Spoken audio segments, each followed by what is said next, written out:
साहेब, आपल्या उत्तरामध्ये अध्यक्ष महोदय, माझ्या मतदारसंघामध्ये जो आंबरड धरण आहे त्या धरणाला सुरुवात झाली 1996 साली.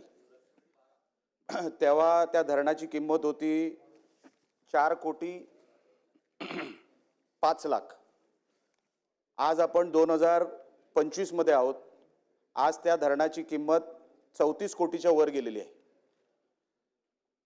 कोकणामध्ये धरणांची कामं आणि त्याचं स्टेटस अध्यक्ष महोदय किंवा मंत्री महोदय मला काही वेगळं सांगायला नको. ह्यामध्ये जी काय माहिती दिलेली आहे ती माहिती खोटी आहे असं माझं म्हणणं आहे. आज तिकडे जे काही काम 80% पूर्ण झालंय असं काय सांगितलं गेलं आणि उत्तरामध्ये आपण उत्तर जे मला दिलं त्या उत्तरामध्ये अध्यक्ष महोदय असं सांगण्यात आलंय की 80% काम पूर्ण झालेलं आहे. आज आपण 30व्या वर्षात आहोत साहेब. 30व्या वर्षामध्ये धरणाचं काम फक्त 80% पूर्ण झालेलं आहे.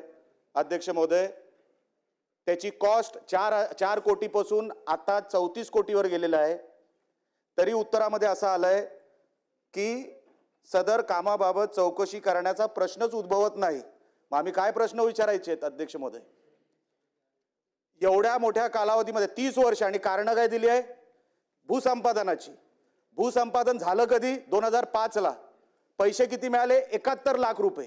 त्याच्यानंतर कारण दिले जीएसटीचं. जीएसटी लागू कधी झाला? आता काही वर्षांपूर्वी.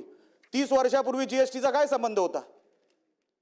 अध्यक्ष महोदय, हे जे काय उत्तर आहे या उत्तरावर आम्ही प्रश्न काय विचारायचा हा माझ्या समोर आता प्रश्न तयार झालेला आहे.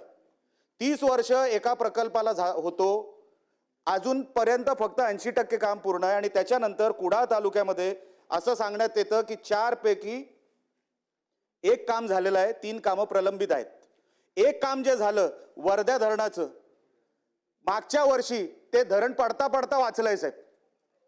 आणि ते एका वर्षाच्या आत 1च वर्ष पूर्ण झालं आणि ते धरण पडता पडता वाचलेलं आहे. ते परत एकदा जसं चिपळूणला झालं तशी परिस्थिती इकडे होणार होती, पण कसं तरी ते अधिकाऱ्यांनी वाचवलं असेल, ठेकेदारांनी वाचवलं असेल, मला माहित नाही. मालवणमध्ये जे सांगितलं, माझ्याच मतदारसंघामध्ये 2 धरणं पूर्ण झालेली आहेत, अजिबात नाही. एकही धरण पूर्ण झालेलं नाही 3 पैकी. आपण जर अशी उत्तरं देणार असाल अध्यक्ष महोदय तर आम्ही प्रश्न कसे विचारायचे?